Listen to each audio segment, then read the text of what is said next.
আজকের গল্প রবীন্দ্রনাথ ঠাকুরকে নিয়ে।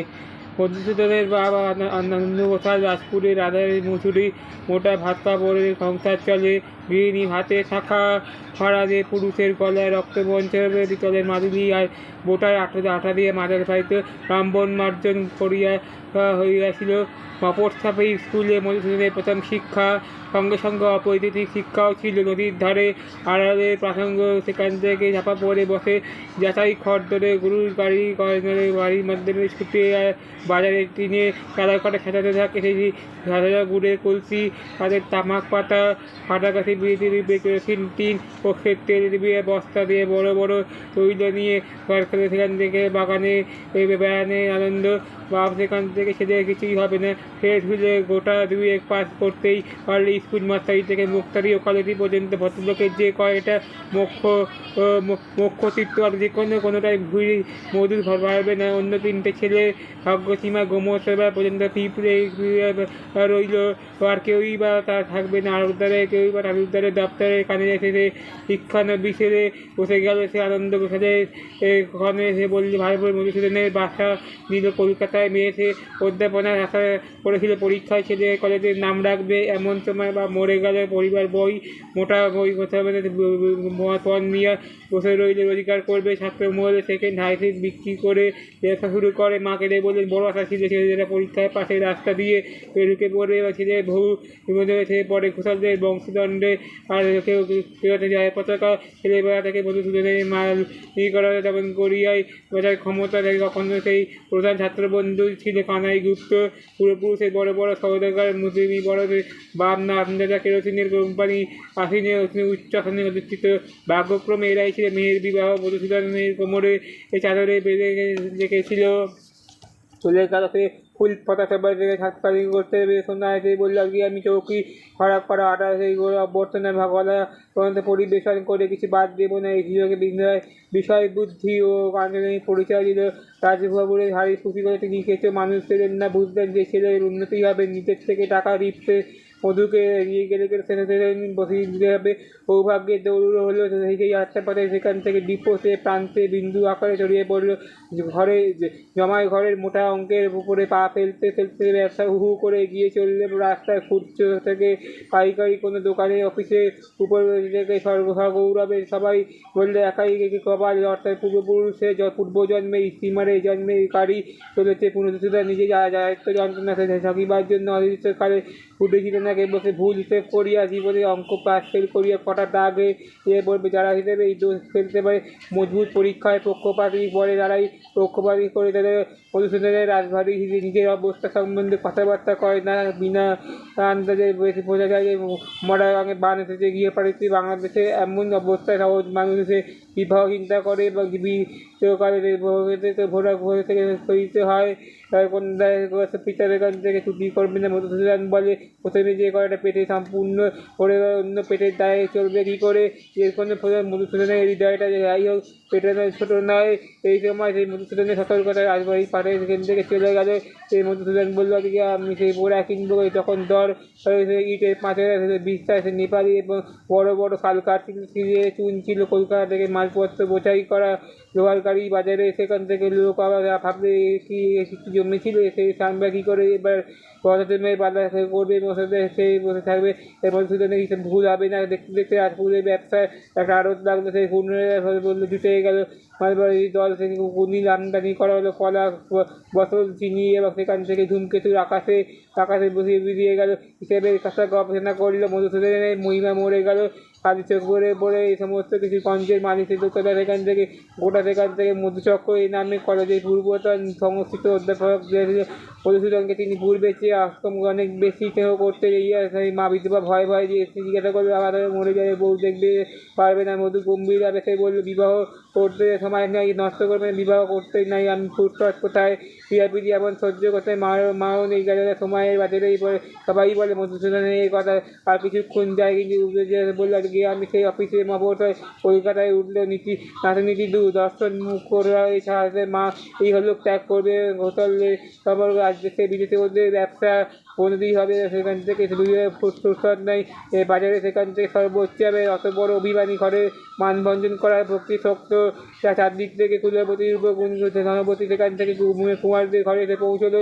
মধুসূদনের চোখ পাকিয়ে বলে, এই চাটুর্যদের ঘরে মেয়ে চায়, সেই ঘরে ঘা বংশ, সেই ঘর বলে আজকে ঘরের মধ্যে সে বড় অহংকারী। এইসব কন্যাদায়গ্রস্ত কথা মধুসূদনের বলে, আজকে আমি ঐশ্বর্য করবে না, হয় আমি যে ভিতরে ভাগ করিয়ে যাবে, বাইরে থেকে লাঠি 10,000 সীমায় বেঁধে যাচ্ছে। তা ছেড়ে রাধাকান্ত সেখান থেকে চলে যাবে।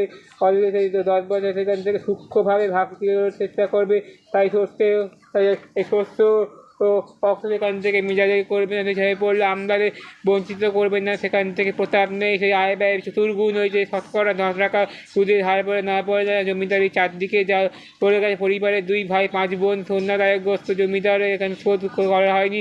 কর্তা থাকলেও বোনের 4 বিয়ে হয়ে গেল। তা কুদিনের ঘরে এদের ধানের বড়াইটুকু হাল আমলের খাতাটা হবে কি আমলে জমিদারের পণ রক্ষা হলো। কৌলন্যের মোটা দাম, এবার সেখান থেকে মাপ করে আমি সেখান থেকে গাঁথা সূত্র, সেখান থেকে 12 গ্রন্থি ছোটো ভাই মাথা বড় হয়ে চলবে। সেগুলো আমি বিদেশে বড় ভাই বিপ্রদাসের এই ঘরে সংসারের ভার।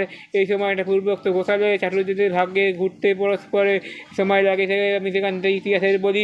বড়বাজারে সে তালুকদার ছিল, সেখান থেকে একটা মোটা অঙ্কের দেনা সে নিজে ছুটি করবে। কোনো কথা বলবেন এমন সময় পূজা ছুটি করে বিপ্র সহপাঠী অমূল্য পরীক্ষার আত্মীয় দেখতে সেগুলো বড় সেখান থেকে হেডকা এই চশমা পড়া যুবকটি সেখান থেকে অবস্থা আটচোখে দেখলে সে কলকাতায় ফিরল না। সে তালুকদার সেই টাকা ফেরত করতে বসে বললে, নতুন কিনি। সে বলবে টাকা জরুরি দরকার। ত্রিপুরাসের মাথায় হাত পড়লো। সেই সংকটে চাটুর্য বললো, ঘটনা সমস্যা হলো। আমি সেখান থেকে মধুসূদনের রাজখিতাব পড়ে যে পূর্ব ছাত্রবন্ধু এসে বলে, নতুন রাজা খোঁজ মেজাজে আছে, যাই এই সময় ওর কাছ থেকে সেখান থেকে ধাওয়া পড়ে। বা এই সময় চাটুর্যদের বিনা খরচে সেই 1 লক্ষ টাকা সেখানে স্কুল বিপ্রদাস ভাব ছেড়ে বাঁচলো। সেখান থেকে অনির্দিষ্ট যেমন করি আজকে সংকল্প শেষ করিয়া অবশিষ্ট দশা। সেখান থেকে সে কল্পনা করতে গেল আতঙ্ক হয়ে দেখে সুন্দরী শিবশিপে। সে বললো, আজকে পুষ্পদণ্ড চোখে বড়ই হোক না কেন সে নিবিড় কালো। সে বললো, আজকে আমি পাকড়ি করে দিয়ে রং শাকের মতো চিকেন গৌরী। সে বললো, আজকে 2খানি হাতে সেরা বললো, আজকে আমি কৃতজ্ঞতা হয়ে আমি মুখে হয় সমস্ত মুখে একটা বেদনা সৌন্দর্য লাভ করলো। সেখানে নিজের সংকুচিত হিসাবে সে বিশ্বাস অপরাধে সে জানে যে পুরুষের সংসার চলা নিজের শক্তি দেয় বা মেয়েরা লক্ষ্মীকে আনে বা নিজের ভাগ্যে দোষ দেয়। ওর ঘরে কিছুই হয় না। যখন কখনো কোনো বোঝাবার বয়স হয়েছে তখন সে বলে চারদিকে সে দুর্ভাগা পাপ দৃষ্টি আর সংসারের ওপরে চেপে বসে আছে। সে বললো, এই বুড়ো দশা জগদ্দল পাথর, আর যত বড় দুঃখ সেই আপনার অপমান করবে, সেই বলে আপনাদের করা ঘাত করবে। তার উপরে বিধাতা মেয়েদের দিলেন ব্যথা বা শক্তি হবে সে থেকে ঘটে হতে পারে। দেবতাদের লক্ষ্যের পূর্বজন্মের কোনো বাকি পড়া পুরো পরিশোধে এক থেকে রাতে বিছানায় গিয়ে বাগানে মর্মত মানে মাথায় সেখান থেকে মনে মনে বলে, কোথায় আমার রাজপুত্র, আমার কোথায় ধন মানিক, বাঁচাও আমার ভাইদের, আমি চিরদিন তোমার দাসী হয়ে থাকিব। সে বলে, নিজেকে যতটাই অপরাধী করবে ততটাই সুধাপাত্র উপর হয়ে পড়ে ভাইদের ভালোবাসা এবং কঠিন দুঃখ নোংরা সেই ভালোবাসা তোমার। সে বলে, আজকে আমি সে ওই ভাইদের বড় ব্যথায় সে বললো, আজকে আমি তোমার থাকবো না। সে সর্বদা বলবে, আজকে আমি সেখান থেকে সর্বদা উৎসুক। সে চাঁদের আলোয় টুকরো সে সৈনিক অন্ধকারে এক মধুর করে রেখেছে। যখন মাঝে মাঝে সে বলে বহন করে নিজেকে সে ধিক্কার দেয়। এ বিপুরা সে বলে, তুমি তো আমাদের সৌভাগ্য, সে তুমি তো আর বাড়িতে স্ত্রীহীন থাকবে কোথায়। সে বললে, পড়াশোনা করছে, সে বাইরে পরিচয় নেই বললেই হয়। পুরোনো নতুন বই কলেজ আধারে বাসা থেকে জগৎটা আবছা আলো। সেখান থেকে রাজত্ব করবে কন্দেশ্বরী ঘেটু ষষ্ঠী। সেখানে বিশেষ দিন চন্দ্র দেখতে নেই। সেখান থেকে তাড়ানো হয় এবং সেখানে দুধ খেলে সাপের ভয় থাকতে পারে। সে সাপের মোড়া পাঠা মাংস করে, সুপারি আলু চাল সে পয়সাও শিখি মানতে পারে না। তারপরে জগতে শুভ অশুভ করবার পেশা বলে সে জোর করে ভাগ্য সংশোধনে আস্থা, সেই আশায় হাজারো এক ব্যথা হয়। প্রত্যেক দেখা করবে অনেক। এই সময় শুভজনক করে শুভ ফল হয় না। শুভ করতে গেলে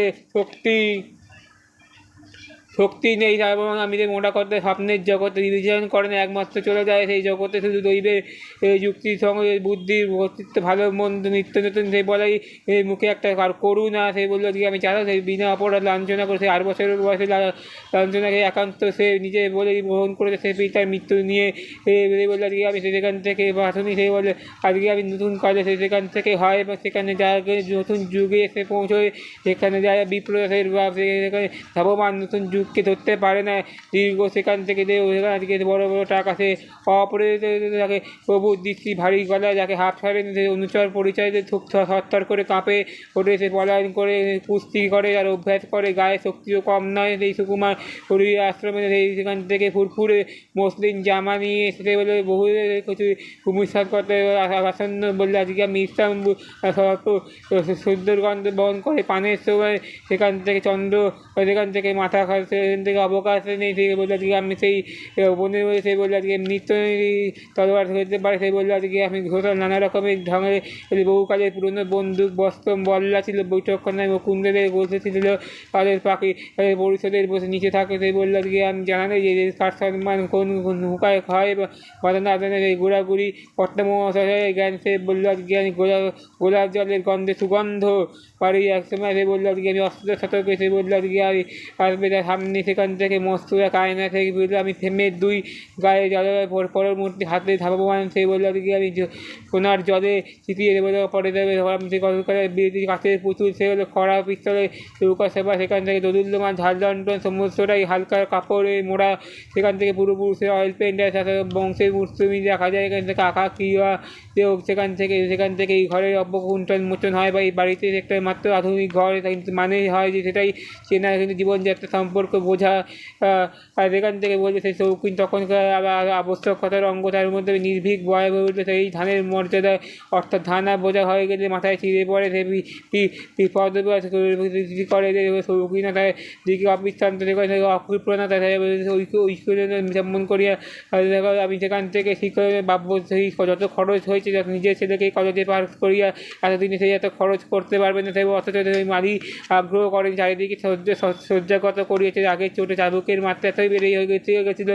সেটা থেকে বললো আজকে আমি উন্নত হলো সরকারি খরচে পড়াশোনা করে সে আজও মুক্তারি করে পুরাতন সে মুকুন্দের জীবনে দুই মহল্লা সেই এক মহল্লা গৃহস্থ আর কোনো মহল্লা ইয়া কী করবে না দশ মহল্লায় ঘরের এত ইষ্ট দেবতা আর ঘরের গৃহিণী থাকবে, সেখানে পূজা অর্চনা করবে, সেখান থেকে বাতা উপবাস করবে। সে বলবে বনভোজন পরও কিছু থেকে সময় আর করবে, এখানে চলবে না। সে বললে তাদের মধ্যে আজকে আমি পারবো না পণ করে এই দুঃখ হওয়াটাই সে বললে উপগ্রহ নিয়ে বিস্তার সহ্য করিতে হয়। সে বললো আজকে আমি অভিভাবী সহ্য করাটাই পূর্ণ অভ্যাস হয় না, কারণ ছিল কিন্তু নিশ্চয় জানেন না বাইরে স্বামী তরুণ সেই যত দূর থাকে না হচ্ছে না কেন ধীরে গম্ভীর এবং সেই জন্যই স্বামী পরে নিজে ভালোবাসার পরে নিজে অন্যায় করে সেটা সইতে পারে না, এটাই তাই ঘটনা। রসের নাম ধুম।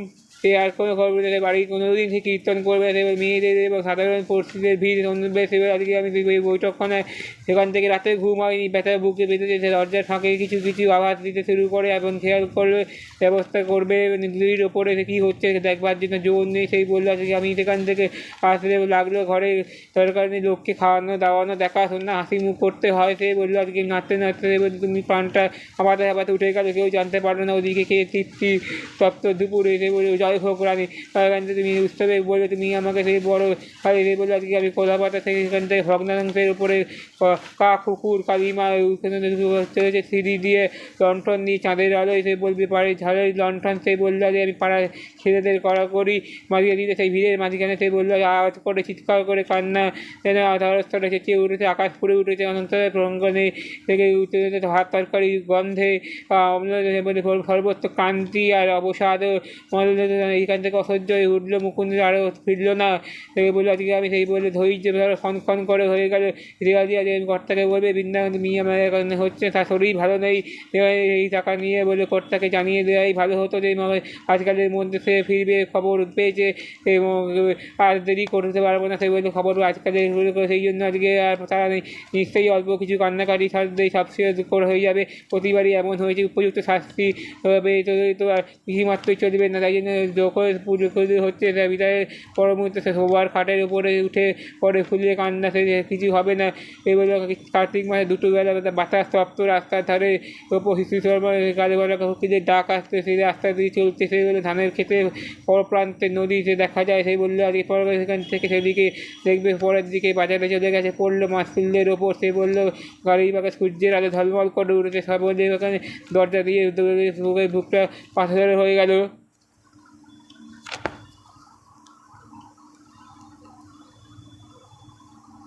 নমস্কার। আজকালকার বল অশ্ব বৃদ্ধ কৃষক। এক কৃষকের এক টাকটু ঘোড়া ছিল। সে একদিন আপন পুত্রকে সঙ্গে লইয়া ঘরের বিছানা বেরিয়ে যাইছিল। সেই সময় ওই পথ দিয়ে কতগুলি বালক হাস্য করিয়া করিতে করিতে চলিয়া যাইতেছিল। তাহাদের মধ্যে একজন কৃষক তাহাদের পুত্রের উল্লেখ করিয়া আপনার সহচরীকে বলিল কি, আমি তোমার ইয়াদের মতো কিছু করো বা অনসারে তুমি আমাকে চাপিয়া গেলে তার সঙ্গে তারপর নয় ঘোড়ার সঙ্গে সে হাঁটিয়া চাইল। বৃদ্ধ বালক উপহাস বলল, পুত্রকে ঘোড়ায় জ্বালিয়ে দিল। আপনি সঙ্গে সঙ্গে চলল। পথে ধারে কয়েকজন বৃদ্ধ কোনো বিষয়ে বনানুবাদ করিতেছিল। তাহাদের মধ্যে একজন কৃষকের পুত্র ঘোড়ায় চালিয়া গেল। সেখানে ঘোড়ার সঙ্গে হাঁটিতে হাঁটিতে দেখিয়া বলল, দেখো আমি যাইতেছিলাম, তাহার অর্থ যে এর ফলে কি বৃদ্ধের সম্মান হবে। দেখো না, সেই ঘোড়া সেখান থেকে তার বুড়া বাসা ঘরে হাঁটিতে এই বই বলিয়া কৃষকের পুত্রকে ধাক্কা মারিয়া বাপিস বৃদ্ধ পিতা হাঁটিতে যাইতেছিলেন। আর তুই করিয়া যাইতেছিলি, এমন কিছু বিচার নাই। কৃষকের পুত্র লজ্জা করিবে সেই আপন করিয়া সে বলল, ওরে ভাই রে, তোমার জিজ্ঞাসা করো ঘোড়াটা কার। কৃষক বলল, রে আমার ঘোড়া, সেই জন্যই ভক্তি বলে আমি তোমার অসহায় দেখে তোমাকে বলবো না, তোমার হোক তুমি আমার নির্বোধ। কোনো বিচারকে এমন তোমায় সে দুজনে চড়িয়া বসে ঘোড়াকে এতক্ষণ কষ্ট দিয়েছে। তারপর সে বলল যাওয়া উচিত। ওই ঘোষণা করিয়া পিতা পুত্র ঘোড়া থেকে নামাইয়া সেখান থেকে ঘোড়ার পায়ের উপরে চাপিয়া বসে সে বলল, আজকে আমি একটা খাল ছিল, ওইখানে খালের উপরে সেই উপরে বাজারে লোক ছিল। এই সময় তামাশা দেখিতে লাগিলে। মানুষ জীবন্ত ঘোড়া করিয়া যাচ্ছে, ইয়া দেখিয়া সকলে এত তামাশা হাসি তামাশা হাততালি দিতে লাগিল যে ঘোড়া ভয় পাইয়া জোর করিয়া পায়ের দড়ি ছিঁড়িয়া বেরিয়ে দড়ি ছিঁড়িয়া মাত্রই খালের জলে পড়িয়া অবিলম্ব প্রাণত্যাগ করিল। লোকটি জলপন্যায় বিরক্ত হইয়াছিলাম, হতবুদ্ধি হইয়া দাঁড়িয়েছি পরে, এবং সে ভাবিতে ভাবিতে চলিয়া গেল। আমি সন্তুষ্ট হইয়া করেছি, চেষ্টা করিবে, সেই সন্তুষ্ট করিতে পারিলাম না। এখন লাভের মধ্যে ঘোড়াটাই মারা গেল। নিজের ওপর আস্থা না রাখিয়া সকলকে বিশ্বাস করতে গেলে পরিণামই হয় মৃত্যু। ফলে থেকে প্রবেশ করিয়াছিল। ফল অতি মধুর দেখিয়া খাইবার সময় সে বললে অতিশয় লোভ জন্মাইল, কিন্তু সেই ফলাফল অতি উচ্চে দিয়েছিল। সুতরাং সেই পাওয়ার শৃঙ্খলে পক্ষে সহজ লোভী বশভূত হইয়া ফল পড়িবার সময় সে বললে যথেষ্ট হইয়াছে, কিন্তু সে কোনো কিছু হইতে পারি না। অবশেষে সে বলল গিয়া নিরাশ হইয়া সেই বলিতে সে চলিয়া গেল। ফলে অতি বিলম্ব এবং সে থেকে অম্লময় পরিপূর্ণ, নিজের ক্ষমতা দিতে চাইবে না। শিকার এবং ডাক্তারবাজ বেরিয়ে গেলে ডাক্তারবাজ থেকে বলেছিল সে বলে অনেক সেখান থেকে গিয়ে খাইবার মাত্র শিকারের অতি সে লোভ জন্মায় হয়ে ফলে সে উচ্চ পরিস্থিতি সকলে শিকারের পক্ষে সহজ নয়। লোভী বশবর্তী হইয়া ফল পরিবার সময় সে যথেষ্ট চেষ্টা করিল, কিন্তু কোনো কার্য হইতে পারিল। অপরিষ্টের ফল এবং নিঃশ্বাস হইয়া এই বাড়িতে চলিয়া গেল। ডাকাপতি সহজ এবং সেই আপনার মধ্যে চলে নিজের অক্ষমতা সকলকেই ঢাকিতে চায়। চালক আর চক্র করে চালক সেই বলে আজকে আমি সেখান থেকে চলিয়া গেলে গ্রামে হইতে যে স্টেশন যাইতেছিল সকটে দুটি অতি কষ্টে ওই বোঝা বাহির করিতে চাইছিল। তাহলে যতই পরিশ্রম এবং কষ্ট হোক না কেন তাদের নীরব হয়ে অবিবাহিত করিয়াছিল, কিন্তু সকলে চক্রগুলি ধরে বিশেষ ক্যাঁচকচ করিয়া করিতেছিল। চালক সে বলল যদি কর্কশ চিৎকার করিতে সহ্য করিতে পারে, সহ্য করিতে হয়, এবং সেই জন্য সেই চক্রগুলি তৈল শক্তি করিয়া দিল। কিন্তু তাহাদের চক্রগুলি ভীষণ চিৎকার করিয়া করিতে চালক বলে আজকে আমি কি ক্ষুদ্র চক্র, আমি সেখান থেকে করে দুর্ভাগ্য যারা এত বড় ভাইয়ে বেশি তাদের কোনো কষ্ট হয় না এবং জানবার জন্য পথে অবিবাহিত করিতে তোর কি ক্যাচকচ করিয়া চালাপাড়া করিতেছিলি। যারা মরে চিৎকার করে তাদের যতই অল্প আঘাত করে সে বুঝতে পারবে। কী কাজে বলতে একই কাজে বন্ধুকে তারা করেছিল। সে বলে আজকে আমি সেখান থেকে, কিন্তু সে বললে তুমি আমাকে উপক্রম করো। তখন বলে তুমি আমার সংলগ্ন, তুমি কাটার কাছে ঢাল ধরিয়া রাখো। সেই ওয়াক্য বলে তুমি আমি কাটা ফুল, সে বলে রক্তপাত হইয়া গেল। সে চিৎকার করে দিল কেবল কাটা ফুল তাহা নয়, সে বলে হালকা ডালে ভঙ্গিমা হয় এই ভূতলে পড়িয়া গেল। তখন শিকল বলল ব্যথায় অধীর হইয়া মহা উদ্ধ হইয়া পড়িয়া ভর্সনা করিতে গেলে সে দুর্বল তোকে অবলম্বন করিয়া খেতে গিয়েছিলাম। আজকে আমার এই দশা ঘটিল, তোর তোর মরণ মঙ্গল।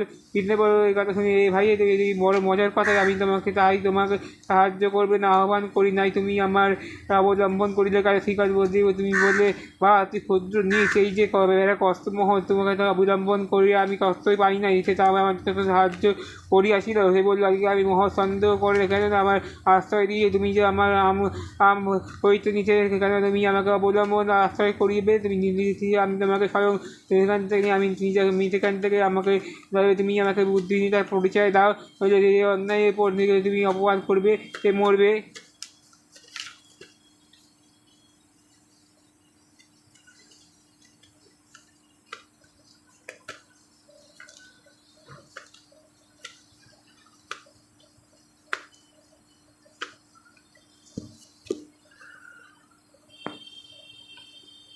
রবীন্দ্রনাথ ঠাকুরের দান প্রতিদান বড়গিন্নি যে কতগুলি বলিয়া গেলেন, তাহার ধন যেমন তাহার বিষয় তেমন, যে হতভাগা গৃহিণী চলিয়া গেল, তাহার চিত্রপুলা একেবারে জ্বলিয়া জ্বলিয়া দৃষ্টিতে লাগিল। বিশেষত কথাগুলি তাহার স্বামীর ওপরই লক্ষ্য করা যায়। স্বামী রাধাকৃষ্ণ রাত্রি আহরণ করে ধরে বললাম, এই তাম্রভূষণ সংযোগে করিয়া যে খাদ্য পরিহত প্রভৃত হয়েছি, কথাগুলি শূদ্রপথে করিয়া তাহার পরিবারের যে বিশেষ ব্যাঘাত হবে এমন না। অবলীলাত গাম্ভীর্য সে বলল, আজকে আমি সেখান থেকে নিশ্চয় হইয়া গেলে। সে বলল, আজকে আমি চলিয়া গেল, এর সে অসামান্য পরিবার সকলেই এই প্রান্ত থেকে করিতে লাগিতে থাকবে। তুমি আমাকে সে বলল, আজকে আমি এমন ব্যবস্থা করো যাহা ইতিপূর্বে যে কখনো সহ্য করে হয় না। সে অন্যদিকে শান্তভাবে শয্যা করিয়া নীরবে স্বামীর করবে। আজকে একবারে সবেগে স্বামীর মুখে বিভক্ত হইয়া বিছানায় একপাশে শুইয়া পড়িল এবং ক্রন্দন করিতে লাগিল। তুলিলে সে বলল, আজকে আমি মনোযোগ না দিয়া সে পাশ বাড়িতে আঁকড়িয়া ধরিয়া নিদ্রার চেষ্টা করিল, কিন্তু তাহাদের এই উদাসীন অধৈর্য হইয়া বাড়িয়া তাহাদের অবশ্যই মৃদু স্বরে বলে জানিয়া গেলে যে বিষয়ে কর্কশ ভরে উঠিতে হইবে এবং এক নিদ্রা আবশ্যক করবে। সে বললে, আজকে আমি ক্রন্দন করবে। তুমি মুহূর্ত হইয়া গেল। রাধা সুন্দর দিয়ে দেখে কী হয়েছে? সে বললো, আজকে আমি উচ্চস্তর করে সে হোদ নয়নি। তুমি আমাকে সে মিথ্যা করে, তুমি কি দাদার অন্যেই প্রতিপালিত হইয়াছে? তোমার কি কাপড় চাপড় গয়নাপত্র সেই সমস্ত আমি কি আমার বাপের করি দিদি? খাইতে পারবে সে দুটো কথা বলে তাহার খাওয়া পড়া সামিল করিতে হয়। এমন খাওয়া পড়ার কী দরকার? বাঁচিলেও মরবে, মরণই ভালো হয়। ততক্ষণ না পর্যন্ত এই ঘুমাইবার চেষ্টা করো। আমি বোধ করে বলি, তুমি আমাকে বলতে দিয়ে আমি প্রবৃত্ত করবে বলে আশা কিন্তু তুমি আমাকে চুপ করিয়া বসিয়া থাকবে। এই বলে আজকে আমি বলতে রক্ত একজোর করিয়ে না। গৃহিণী বললে, আজকে আমি তার ছেলেকে অনেক সময় নতুন অনুরাগ করবে। সে বলে পরামর্শ বেশ নির্ভর করবে, কিন্তু তাহার পরিচয় দেবে। প্রতিভূষণ বললো, লোকটা ঝিলে মেলা রকমের, ঘরের দরকার নেই। এই বললে ঘরে সমস্ত কিছু বড় গিন্নি সরকার করবে। রামসুন্দর তুমি বলে পয়লা বেলা যদি বলবে বিষয় করবে, তাই মনে করবে তুমি আমাকে অবলম্বন করবে। এই জন্যই আবার সে বললে, আজকে তাহাদের এই অবজ্ঞা করিবে, নিজের সন্দেহকে ঘরে বসিয়া দ্বিগুণ করবে। কিন্তু তাহার এখান থেকে মানসিক আগুনের আগ্নেয়গিরি অগ্নুৎপাত ভূমিকম্প সহকারে মাঝে মাঝে উচ্চারিত হইবে। তাদেরকে যদি ঘুমের ব্যাঘাত হয়েছিল বলিতে পারবে, কিন্তু পরদিন থেকে বড় আগে যখন সতীভূষণ বললে, তুমি আমাকে সতীভূষণের ব্যস্ত সময় বললে, দাদা তোমার কেমন দেখেছে? অসুখ হয় নাই? আমি কিন্তু ধীরে ধীরে বলে লাগে, দাদা আজকে তোমাকে এতে থাক। এই বলিয়া গত সন্ধ্যার কাজে সে বললো, আজকে আমি সে শান্তভাবে নন্দনা করিল বা সে সতীভূষণ হইয়া গেছে। সে কথা কয় না, সেই ঘরের এই বলে কথা বলিব, সেই ঘরে চাইতেই হবে। কথা কইতে মাঝে মাঝে শুনিতে হয় এবং সে বলিয়া সংসার ত্যাগ করিতে পারি না।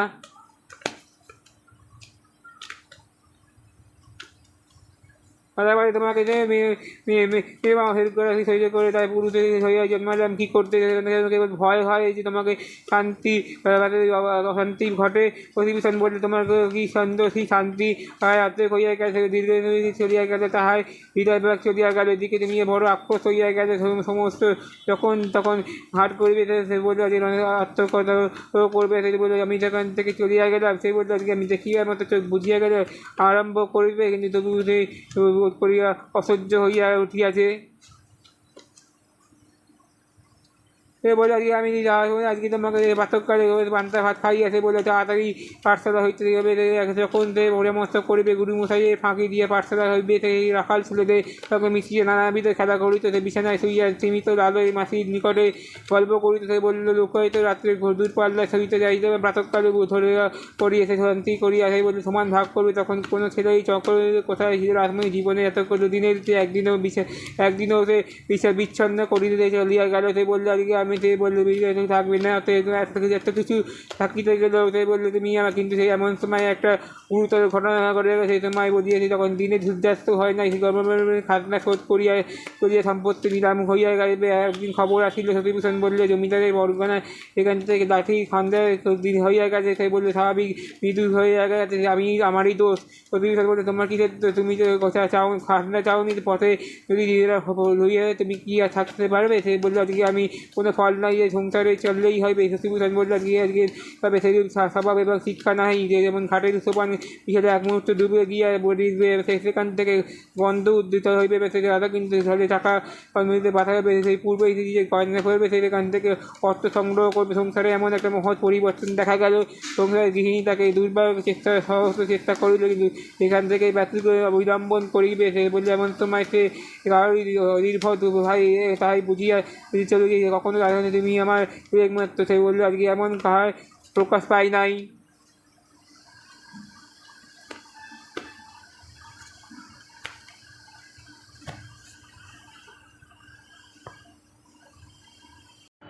আগের গল্প রবীন্দ্রনাথ ঠাকুরকে নিয়ে। মধুসূদনের বাবা আনন্দগোপাল রাজপুরের রাধার মজুরি, মোটা ভাত কাপড়ে সংসার চলে। গৃহিণী ভাতে শাখা ফাড়া দিয়ে পুরুষের গলায় রক্তবঞ্চের তলের মাদুলি আর বোটায় আটা দিয়ে মাজার পাইতে ব্রাহ্মণ মার্জন করিয়া হইয়াছিল। মফস্বল স্কুলে মধুসূদনের প্রথম শিক্ষা, সঙ্গে সঙ্গে অপৈতৃক শিক্ষাও ছিল। নদীর ধারে আড়ালে প্রাসঙ্গ, সেখান থেকে ঝাপা পড়ে বসে যাচাই খড় ধরে গরুর গাড়ি বাড়ির মাধ্যমে ছুটে বাজারে টিনে কাদা কাটা খেতাতে থাকে। সেই ঝাঁঝা গুড়ের কলসি, তাদের তামাক পাতা, ফাটাকাঠি বিড়ি দিবে, কেরোসিন টিন, পক্ষের তেল দিয়ে বস্তা দিয়ে বড় বড় তৈল নিয়ে ঘর খেলে, সেখান থেকে বাগানে বেড়ানে আনন্দ।